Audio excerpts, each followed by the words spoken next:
I think any idea of setting up the movie business is pretty difficult, given the fact that we live in a time when Rob Schneider can be a romantic lead. I don't know whether for you it was kind of easy to push it to 11, because it's already close to 11 for a lot of people. Right. Yeah. Well, it's actually an idea that we've been working on for a while.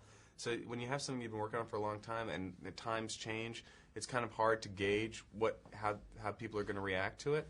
Even though but I always knew that I liked the idea of it. So, but you're right. It's you have to figure out like what you want to, how far you want to go, what you think actually is close to reality, how close you want to stay to reality sometimes, because I think reality is sometimes funny, just the reality of the movie business. And given that I've heard two different kind of sort of the seed for it, both being that you're on Empire of the Sun as an extra, and kind of thought this would be interesting, and also wait, not extra. Oh, was it? Oh, you're in a. I had some lines. Oh, okay, that's what I thought. Okay. But I just read this. I had 3 lines. Okay, I jumped up extra on Empire of the Sun, but also on Platoon. I think it was Platoon, but Oliver Stone. Kind of one of the auditions sort of said you're cute, and that therefore I had a meeting with him. I had like a go see or whatever, and he just I wasn't. It was at that time a lot of people I knew, actors, were going in on these movies. A bunch of my friends were in Hamburger Hill, and they were going off to do fake boot camps. And at first I wanted to make a short, like a funny little short about actors going off to do Vietnam movies and coming back and not being remembered, and like sort of like a post-Platoon syndrome that they were going through, and that didn't seem that was really that funny. Like the idea was funny, but I didn't think it would translate because it seemed like it might not be the right thing. So then we eventually came up with the idea of a bunch of actors going off into the jungle and making a movie and then getting stuck out in the jungle. And given the time that it's taken to get there, I don't know whether you were sometimes worried that other people, naturally enough, would drift into this, because it's been done from day for night, and you think of extras and you think of things like Galaxy Quest, and even John Rambo could be close to it. But was that something that it changed your script a lot over the time, or you always had a fairly clear idea this is always going to be principally about...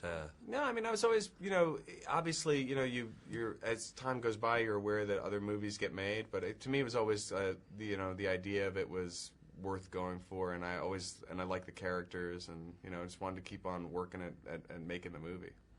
We mentioned just before the cameras rolled, I haven't seen you over this side of the water for a while, and your last writing and directing job was Zoolander in way back, and it just seems, I don't know whether you've decided to take a step back, maybe Christine and the mighty Quinlan and Ella are pulling you more to home, or whether you kind of needed some breathing space. It seems quieter kind of last 2 years, even though you've obviously had movies out, but yeah.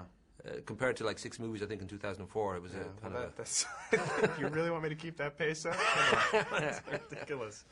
Now I'm just like, I'm just sort of, life is life, and I think it's definitely good to sort of take time and work on a project, and then work on another project, take some time, and I do want to direct more. I love directing, so I think I'll be focusing on that more. But yeah, definitely just slow down the 6 a year output. Tug Speedman, he's another one of your wonderful kind of self-unaware idiots in many ways, and I don't know whether there's a sort of little exorcism involved in that, because you talk to someone like Ricky Gervais, and he uses David Brent as a kind of way of getting out that sort of character that he just wouldn't be able to abide, whereas Christopher Guest claims he loves all these characters, and he's doing it out of a deep affection, and he kind of loves these people. I don't know for you if it's a bit of both, or whether it's a sense of...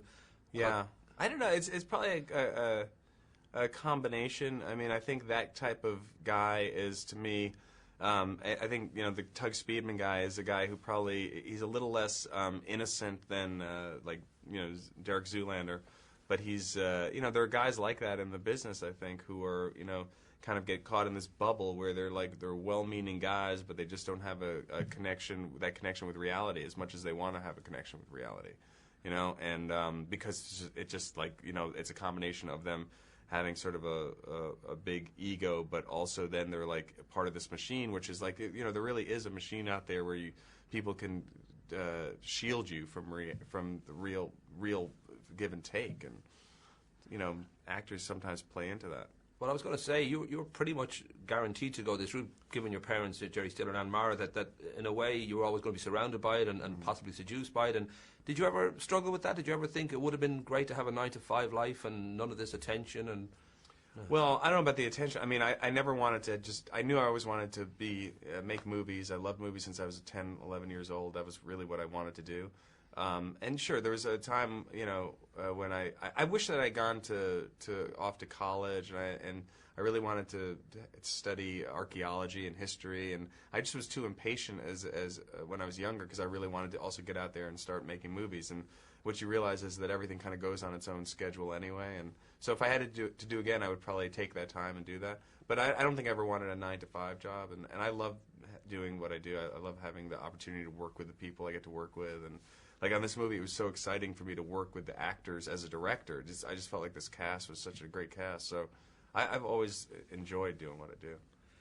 A lot of people know that your father Jerry has turned up with you in things like Heartbreak Kid, and he's still very, very active, and so is your mom, Anne Mara. He's 81. Your mom is 79 on Saturday. There must be part of you just thinking they're just going on just so I can never ever be quite as good as them, because that's a long, long stretch of a career for both of them. I don't know whether there's you still feel in any way kind of I've got a shadow here, or whether because of your box office success and it's been huge, whether you feel it was a separate thing now, we're okay, we're all got our own space. First of all, I want to thank you for reminding me that my mother's birthday is on Saturday, because I really would have been in trouble.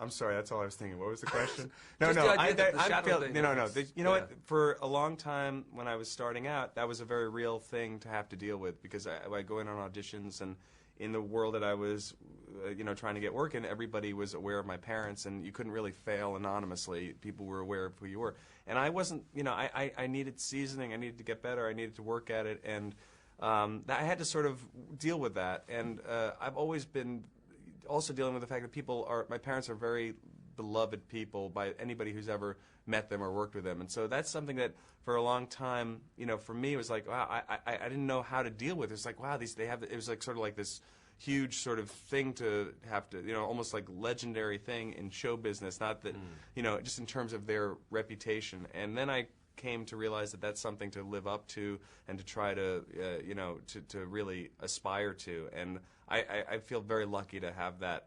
I guess the legacy that they've put out there, and the fact that they're still here, and that we're able to have the family that we have together. I feel really fortunate about that. I really quickly have to ask, Anne Mara, she's Irish, so that gives you all your charm, yes, and your wit and your talent. And I love my Irish side, yes. And you spent a lot of childhood holidays in Ireland, going up the Wicklow Hills and being all over the place. And I don't know if you get time now to ever get back with Christine or that, or no, but that's a trip that I want to make very soon, because Christine, my wife's never been there, and I haven't been back to Ireland for about 10 years, and I miss it very much. And last time I went, I did drive all the way through the country up into the north and around, and had the best time. Though I did shave off a side view mirror, because I'm not great with that. But I can't wait to go back and take her there. Cool. Yeah. Well, let us know. I'll put the kettle on. We'll be I ready. will let you know. Cool. All right. Rock and roll. Let me see you again. Yeah. Okay.